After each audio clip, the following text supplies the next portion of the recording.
There's something about the voter fraud debate that isn't really getting any discussion, and it should. And it's this.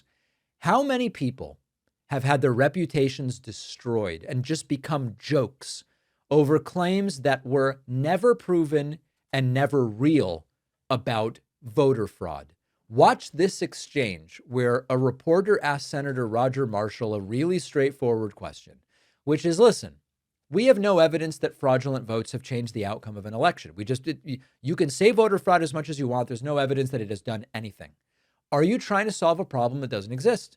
And Marshall's answer is kind of interesting for how silly it is. He says, listen, we require pilots to get a license before they fly a plane. The concept is you don't wait until they crash a plane to make pilots get a pilot's license.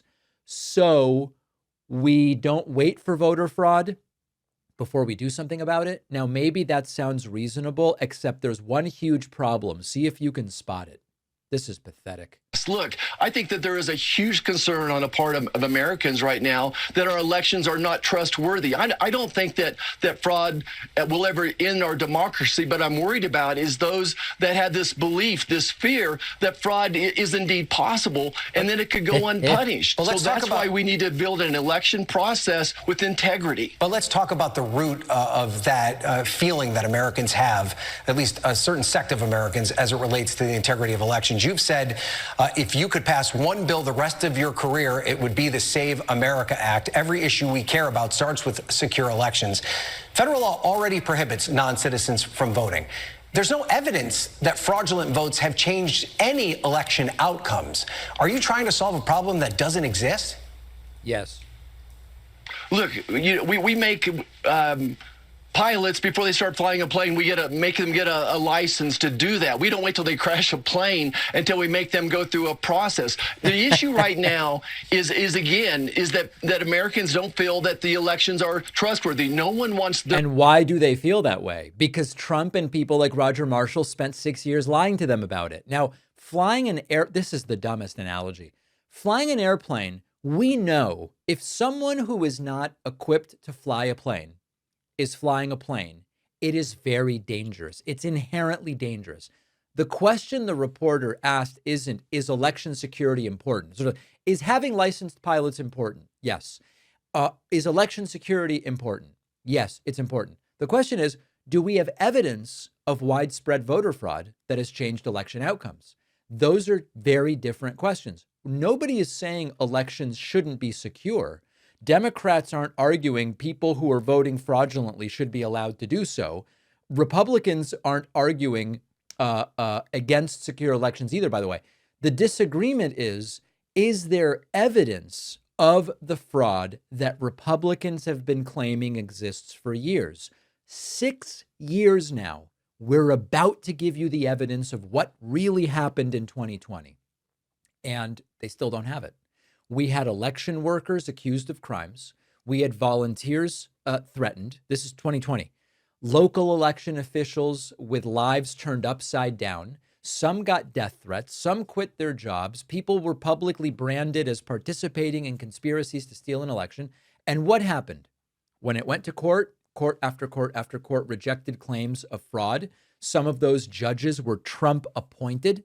Republican election officials said, these results are certifiable in the sense that they seem to reflect the will of the voter.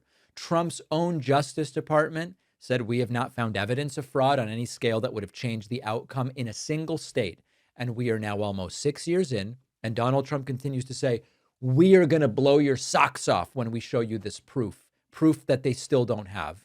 And people like Roger Marshall and others keep talking about massive election fraud as if it is an accepted fact. And then when you push them and you go, well, why haven't we gotten any of the proof? They go, well, Americans feel that our election systems are at risk.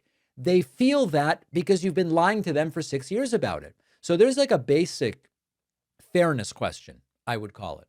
If you are going to accuse people of helping to steal an election, and if you're going to go out there and spend 6 years convincing millions of Americans that everybody's in on it, the election workers, the volunteers, the local officials, Biden, Hillary, Obama, Harris, everybody's in on it. And then years go by with zero evidence. Don't those people deserve an apology? And doesn't Trump owe all of the Republicans who fell in line for loyalty reasons, who went along with it, doesn't Trump owe them an apology? Think about it. Imagine someone publicly accuses you of participating in a scheme to undermine American democracy, a very serious allegation. And then strangers start sending you threats. And then your family has to deal with it.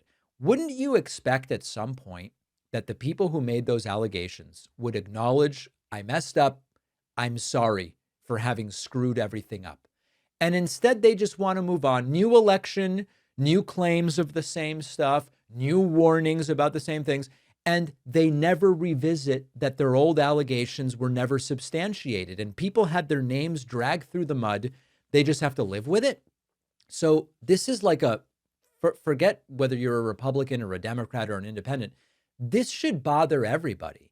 Accusations as serious as trying to undermine one of the basic processes of democracy should not be allowed to float in this way unless they're backed up by evidence. And if politicians are going to keep saying, well, listen, we're protecting democracy against this threat. One way to protect democracy is stop accusing innocent people of crimes they didn't commit. The question isn't, should elections be secure? Of course they should. The question is, do we have reason to think that they have not been? Do we have reason to believe even a single state went to the wrong person because of such fraud? And the answer is we don't. So rather than Trump continuing to go, it's going to be just a couple weeks and we're going to have the evidence out, what about we got it wrong? I'm sorry, Biden won. The same way that I can say, I'd rather Trump have lost in 2024, but the evidence is that Trump won in 2024. So he gets to be president and he gets to screw up the country, which he's doing. That's reality.